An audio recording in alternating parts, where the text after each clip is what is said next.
Good morning and welcome back to another Eduro Learning Facebook Live session. Today's topic is about how to make any unit technology rich in 5 steps.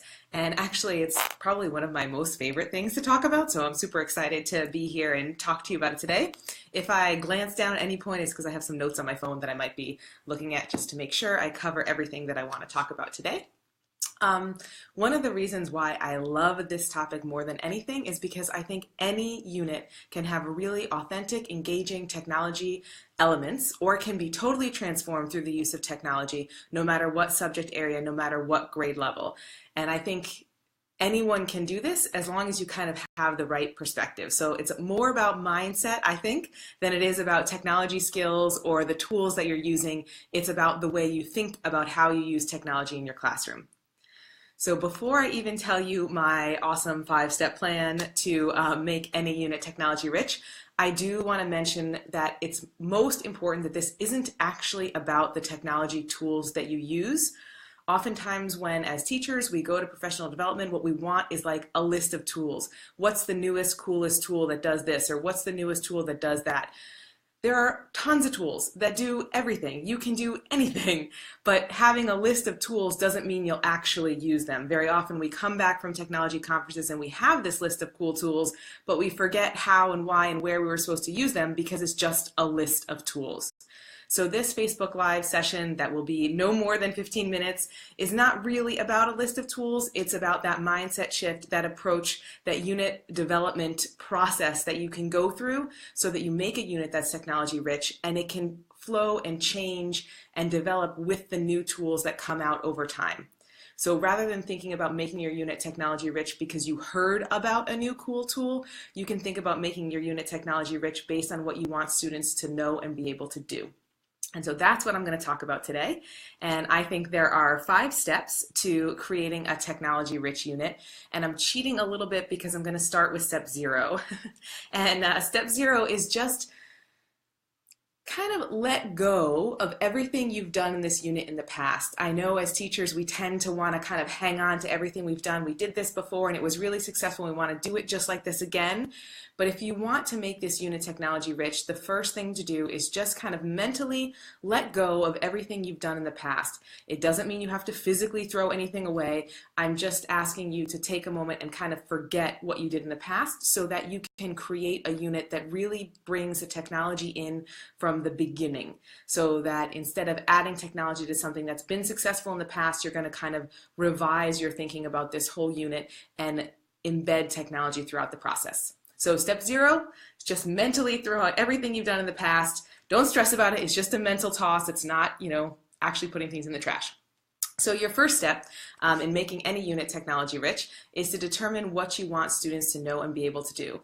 And all of you guys that are familiar with Understanding by Design, you know this already. You're thinking about the enduring understandings. You're thinking about the standards. You're thinking about those kind of key takeaways you want for students that will go beyond the scope of this class.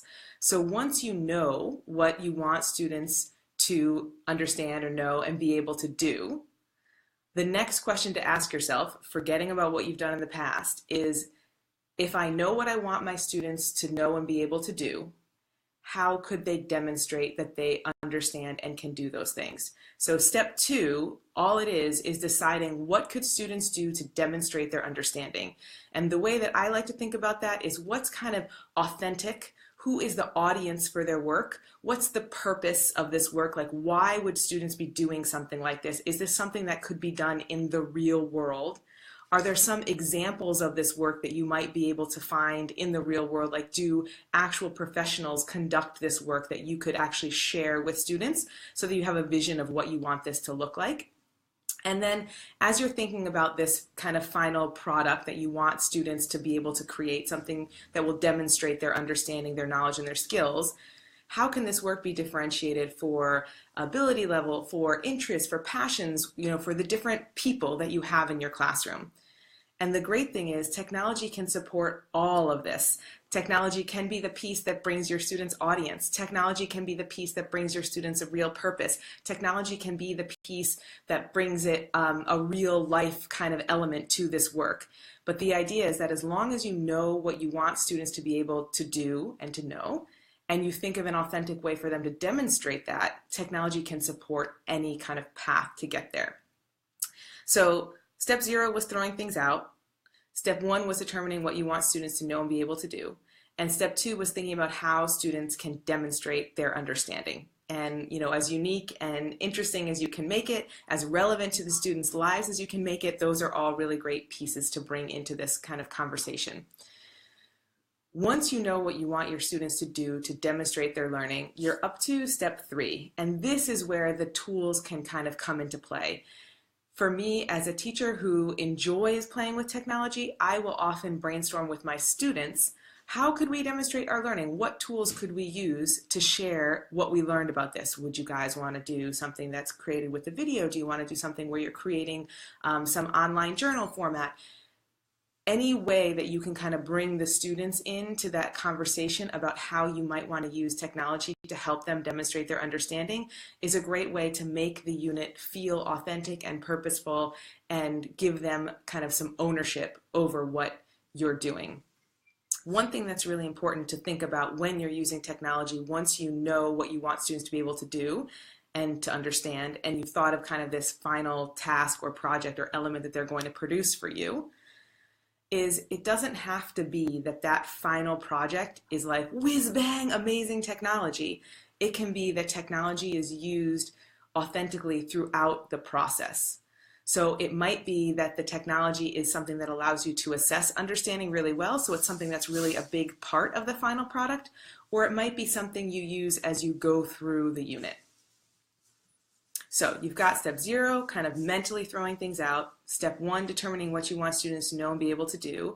Step 2, thinking about how students could demonstrate their understanding in a unique and engaging and authentic way. And then step 3, brainstorming either with your students, with your PLN through Twitter or Facebook or wherever you share, with your tech coach at your school, with your colleagues in your department, with whoever you like to brainstorm with, brainstorming how technology can support, ideally, the assessment of that unit, and if that doesn't work, the kind of development of skills throughout the unit.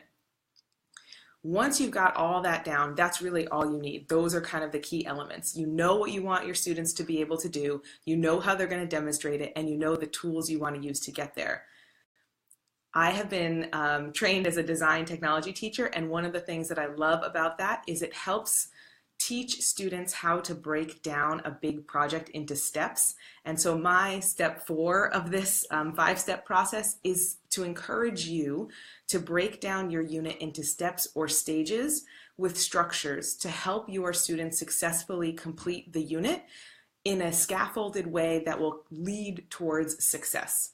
So the process that I use is the International Baccalaureate Middle Years program, but if you're familiar with design in any sense, you will find all these stages really like usual and normal for you. If you're familiar with the writing process or the scientific process, you'll see some similarities there too. Basically, all that we do in the MYP program is we break any unit down into about 4 stages, and sometimes those stages change a little bit depending on the curriculum, but there's 4 generally.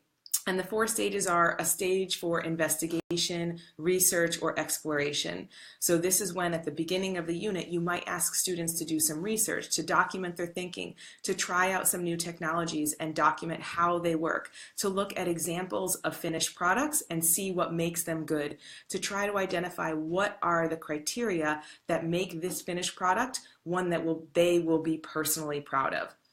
And the great thing about breaking it down into the stages is you would have students do any or all of those things and then assess it and give them feedback. And then they would move on to the second stage. And the second stage is kind of our planning or developing ideas or kind of brainstorming a rough drafting out their finished work. If they were going to make a movie, maybe it would be a storyboard. If they were going to write an essay, maybe it would be an outline. Anything where they can actually sketch out and draft out what they want their finished work to look like. And the key piece of this kind of planning stage is I usually like to try to ask students for more than one rough draft. And that means the rough draft can't be too detailed, but it also means that they get that first idea out, which usually is like the quickest to come to them, but kind of forces them to think a little bit differently about how they might present their understanding to an audience. And that gets at that kind of creativity, that outside of the box thinking, that demonstrating kind of different and unique perspectives on their work. So usually I'll try to ask them to do 2 or 3 versions of a rough draft. And very often for me, this is something that's like sketched out and added notes. It's not like a super detailed outline. So this rough draft wouldn't be something that would be so in-depth that it would almost be as much work as the finished product. It's enough to get the ideas out so we can choose which one really demonstrates what they want to demonstrate in the best possible way. Then they would actually create this finished piece of work. And the great thing about this process is you've given them feedback in that research investigation stage, which has informed their planning rough draft stage. So their rough draft is better now than it would have been had they not gotten feedback from you, which means you've given them feedback at the end of that planning rough draft stage. And now at the time of creating the actual work, it's going to be pretty good. And you've seen it twice now, so you know if the work in the class is what you want it to be, as opposed to getting a bunch of finished products back and realizing, oh no, they didn't understand anything. You've actually seen and given feedback and perhaps had a conversation with your students twice already. So now what they're actually spending time creating is going to be really good. And then after they're done creating, they would do some sort of evaluation, some sort of feedback, and maybe some peer-to-peer feedback, maybe some feedback from their authentic audience for the actual piece of work that they created. Maybe they're doing something for other teachers in the school, and the teacher that they're working for is actually giving them some feedback, so they can actually see how they did.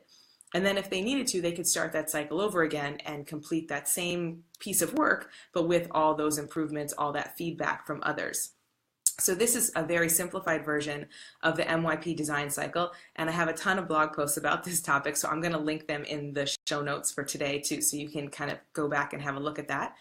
But basically, as a teacher, once you know what you want your students to know and be able to do, and you've got these ideas for how you might bring technology into the unit, if you plan it out and structure it into those stages, I feel like students are almost guaranteed to be successful. And for me as a teacher, that's my goal, is I want every student in my class to be successful and enjoy their kind of learning experience.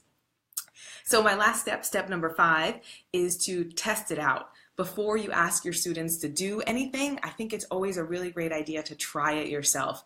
It doesn't mean you have to spend the same amount of time that your students would, but it's a really good idea to just get a feel for how hard or how challenging or how many steps or what the process is to go through to actually complete this piece of work.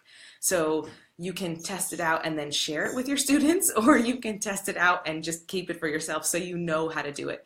Testing it out also helps give teachers who might be new to certain technologies a feeling of confidence that they actually can do it. And if kids ask a question, they know the answers. So that's my 5 steps, which is cheating because there's actually 6 steps, to creating a technology-rich unit, and I'm going to review them really quickly for you. Step 0 is to mentally throw out everything that you do for this unit, not because it's bad, but just because you want to give yourself fresh eyes. And then step 1 is to start with the end in mind, using your understanding by design experience or your unit planning experience, determine what you want students to know and be able to do. Step 2 is thinking about how students could demonstrate their understanding in a way that's relevant and interesting to them. And usually this is the great place to bring into technology, because you can ask students to create something, and that's the use of technology that you can bring in there. Then step 3 is brainstorm which tools might suit your needs. And remember, it's not about the tool, it's about the way that you use it. So it doesn't really matter which tool you use. You can brainstorm with kids, you can brainstorm with your PLN, with your tech coach, with your colleagues, and just see what might suit this individual unit. And then step 4, plan it out in stages. So you're scaffolding students for success. They're having opportunities to get feedback from you throughout the process so that they are creating something that both of you and your students know is going to be relevant and appropriate to the task at hand. And then step 5 is to give it a try it yourself and see how does it work, so that you feel really confident when you're asking your students to do that same piece of work. A couple of keynotes I do want to highlight. I hope it was clear from those steps, but the learning outcomes drive the unit, not the technology. And that's one of the reasons why I haven't mentioned really specific tools in this video, because it's really about what you want students to know and be able to do. You can find a technology tool to suit any purpose. Once you have a vision of what you want students to know and be able to do, that's the time to look for the tool. Not going into the unit and saying, I want all of my kids to make a video. How do I do that? It's great if you want your kids to make a video, but then you'll end up changing your content to fit that product. What you really want to do is think about what can students do to demonstrate their understanding of your content, and then how can technology support that. This as a unit and not a lesson, because I think a lot of times teachers get caught up in, I guess, a kind of a hamster wheel of trying to use like whiz-bang, transformative technology for every single lesson, and that becomes really, really hard. The idea isn't to use transformative level of technology for an individual lesson, but to think about how technology can transform an entire unit. That gives you much more freedom and much more space to let your students play with the technology and explore with technology and try new things over the span of maybe 4 or 5 or 6 weeks, as opposed to trying to cram this really high level use of technology in one 45-minute lesson. So that's why I'm encouraging looking at this as a whole unit, and maybe choosing the technology that's transformative can be something that's kind of part of the assessment piece, and maybe throughout the unit you use all other different levels of technology. Which leads me to my next keynote, which is it's totally okay to use substitution level transformation, substitution level technology. I think sometimes we get caught up in this constant, again, hamster wheel, like everything needs to be transformative, but I don't think that that's true. I think you want to use the tool that's best for the task, and sometimes that might be a pencil and paper, sometimes it might be just writing something down in the Google Doc, sometimes it might be taking a picture. It doesn't always have to be transformational level. So if you look at making a technology-rich unit, you can see that you'll use lots of different levels of technology throughout one unit. It's not that everything is transformed, it's that maybe one piece of what you do is transformed, and other pieces you're using the tools that fit the task best. And one final thing is, before pulling in any of the kind of old things you used to do for this unit, really think about what is essential for their learning to demonstrate their understanding and what they know. So as opposed to bringing in pieces that you used to do before because they worked or they were fun or you like them or you've always done them, think about how are these pieces going to support this unit that I've just designed with this design cycle process. Because another thing we often do as teachers is just keep doing the same thing every year because that's what we've always done, and we kind of forget that sometimes it's worth getting rid of some pieces so that we have that opportunity to go a little bit deeper with something that maybe is a bit more authentic and relevant to our students.